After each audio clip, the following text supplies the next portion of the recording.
Let's build Project 5. The purpose of Project 5 is to teach you how to take an analog input that you specifically control, in this case by turning the knob on a variable resistor, and converting it into digital, and that signal then mapped to a servo motor, which the top will then spin the number of degrees that you indicate by turning a potentiometer. There's a wide range of uses for a certain particular combo like this. One of the most obvious might be, say, like controlling a car or a drone. That is possible in the simplest forms with this type of setup. Okay, and as we discussed in the schematic build, each of these components, the potentiometer and the servo motor, will have a 100 microfarad capacitor in parallel around it so that it can smooth out any voltage that is coming in to the Arduino and going out from the Arduino to the servo motor. It's kind of like imagining having the voltage being a dripping faucet of water, but the faucet sink is plugged so that over time that drip becomes a reservoir, which then instead of coming out drip, drip, drip, drip for each use, you can have it come out in a steady stream. You just don't want the steady stream to drain the entire sink of water, otherwise you'll lose that smoothing capability. All right, so for the project, we're going to need to use the positive and negative buses on one side of the board only. So I'm going to hook up the ground and the power, and I'm not terribly concerned about which position I use on the breadboard for the ground or power, because I know once I plug them in, the metal strip underneath that runs all the way down the length of the board will keep that entire side either powered or grounded. All right, so power is 5 volts. There we go. Now, the first component I'm going to put in is the potentiometer, and this has 3 prongs. It has a prong for positive, negative, and for data. So you'll notice that on the bottom they're all connected by this little piece of metal, and what happens is inside of there's like a little windshield wiper type device that's made out of plastic, and as you turn the potentiometer, it turns that wiper, and then it varies the amount of resistance that happens between the power in and the power out, between the positive and the ground. So the only problem with this little component is that it doesn't seem to fit very nicely on our board. First off, I'm going to take the little knobby dealy off just because it's a little easier to see and work with the component with it off. And you'll notice then I have these 3 legs. Now if I try to put them like the book shows, all on the same side of the board, what happens is I run out of other places where I need to put my power, ground, and data cables and the smoothing capacitor in parallel. So instead of having it all smooshed in on one side, because I understand that the power and ground go inside and then their output comes to this guy, I can separate them across the breadboard divider because it won't actually affect its performance as long as I also put the data wire, in this case it'll be this yellow wire, I'm going to place that on the other side of the breadboard as well. Okay, so let's place this little guy in there. Again, I want to put 2 legs on one side and 1 leg on the other. And so I just kind of set it in there and then gently at first make sure I've got them lined up well. And then smush that puppy down inside of there. Don't worry, it's okay if one of the legs breaks off. I'm certainly not going to go crazy on you. I just want to make sure that you try to be careful with them, and then hopefully that carefulness will pay off and you will have access to all 3 pins, 2 on one side and 1 on the other. All right, so makes sense to put the power and ground.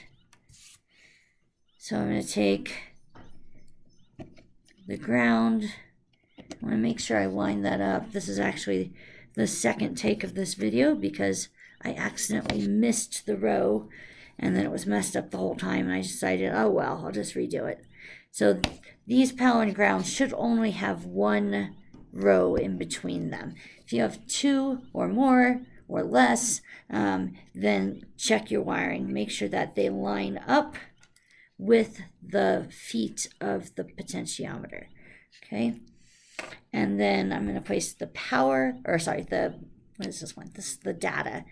I'm going to place that one so that the yellow wire shares the same hole as the 3rd foot for the potentiometer. See it right there. So there's the foot, and I'm going to place it right down in that same row. This one's going to go all the way over to, here we go, potentiometer, this is it. It's going to go all the way over to A0. I just noted that I labeled on the schematic variable resistor, but that's the same thing as if I had labeled it as, well, you'll get a kick out of this one. The abbreviation that's accepted is simply POT. I know. All right, so I'm going to place the knob back on there. That way it's easy for us to change how far the wiper is turned. Okay, all right, so I'm missing something. I still need the electronic smoothing capacitor. Remembering that this is very much a polar component. If you place it in backwards, it will short, and the buildup of heat will actually cause the air and a little bit of liquid that's in there to superheat, and then it will pop the top open right there. That's why it's moderately kind of scored in that Y.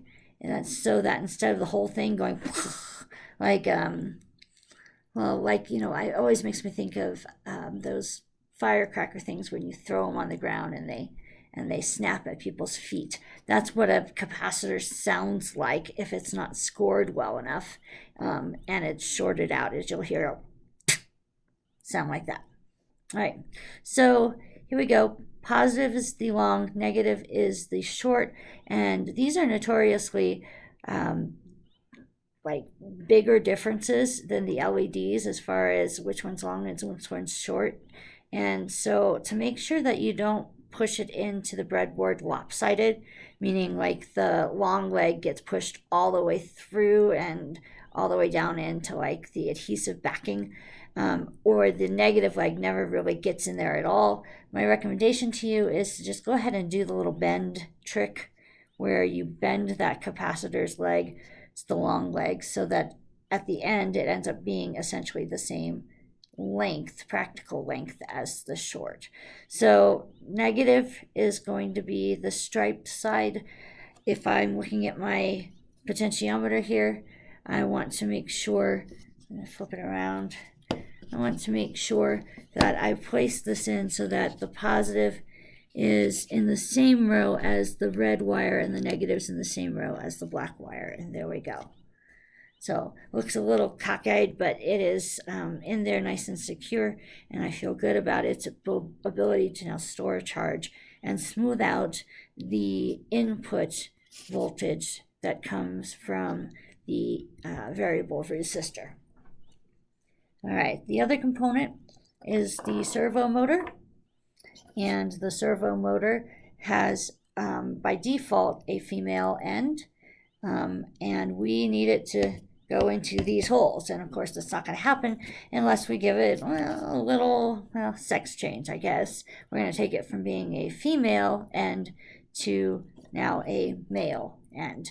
All right, so that makes it so that we can easily place this component somewhere on our board, and I just randomly picked a spot that was away from the other stuff. That way now I have access to the 3 rows that those 3 pins reside in, and I can power, ground, and connect the data for the three.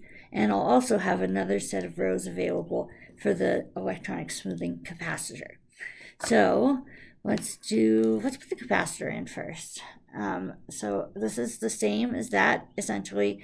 It's 100 microfarad. It has a slightly different voltage rating on it. This one's 50, the other one's 25, but both will suit our project here, without going into a whole lot of detail as to why.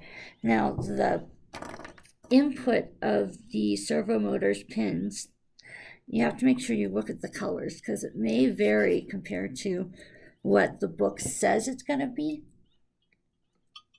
I've run into servo motors that sometimes have the red and the black on the opposite ends, and the white in the middle. And if that's the case, just adjust your placement of the power, ground, and data, as well as the capacitor, to match that color swap. So this one has the ground on this outside left edge and the power immediately adjacent or next to it.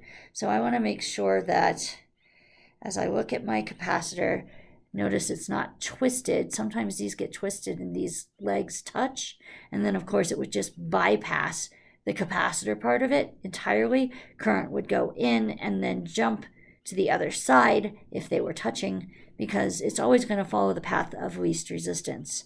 All right, so I'm going to get this a little bit more evened out, so that hopefully when I insert it into these two adjacent holes, it doesn't feel like they're terribly different in length.